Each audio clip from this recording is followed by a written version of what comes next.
MetaSource offers large-scale document scanning and digitization for many different companies. Anything in the world you might have lying around, paper or film or microfiche, we can help try to figure out how to preserve it and make sure it stays around.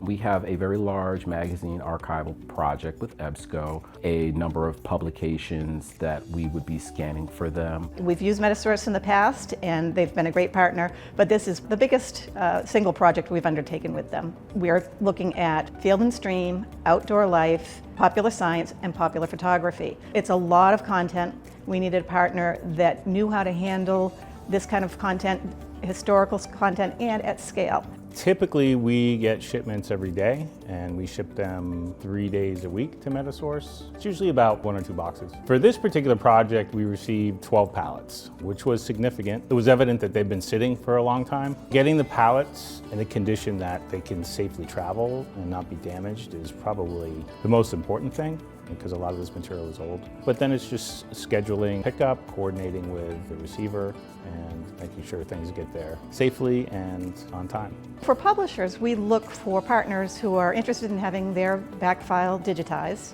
A lot of them have hard copies that have been stored away for decades or longer. These archives allow our readers or scholars or whomever to travel back in time, to go back to 1895 and to read the very first stories in the very first issue of Field and Stream, as well as all the important kind of groundbreaking journalism that Field and Stream did. 30 years from now, or maybe not even that long, we would reach a point where there would be no one alive who knew how instrumental Field and Stream was in conservation initiatives, such as establishing the Duck Stamp Act, or that Theodore Roosevelt or Ernest Hemingway were published in Field and Stream. I mean, all of that history would be erased. So yeah, I'm really fired up about this, if you can't tell. I think we can look back to these archives for inspiration to read about breakthroughs that in their time seemed impossible, seemed at one point like science fiction, and comparing that to where we actually are. Outdoor life for years has covered, for instance, close calls in the wild, and there's so much that we've learned about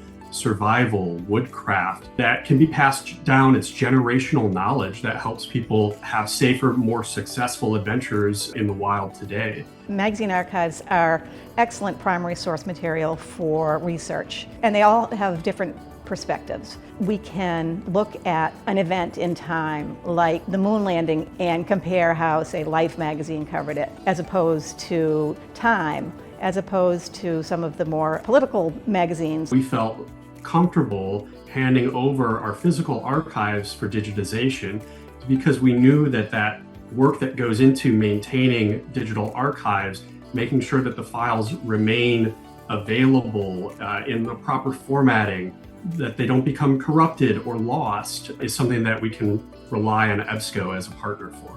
Typically, when we receive documents in, we go through, we determine exactly what the requirements are based on the client's specifications. We get them checked into our production control system, so everything is labeled, everything is tracked throughout every step of the process. From that point, it goes into our document preparation area. They are the first people to really have their hands on the documents. With the EBSCO project, we're dealing with magazines that date back to the late 1800s. We have to make a decision, can we touch it? Because there's a point where you could just destroy it by touching it. We receive quite a bit of imagery and documentation that has been very damaged, sometimes poorly kept. Quite often we're able to actually get a better image than they actually gave it to us in. Once the documents go through document preparation, it comes over to my area, which is the scanning department. The scanning capabilities have definitely increased over the years. The capability of the scanners is able to not only capture better images, much clearer, faster, in many cases safer.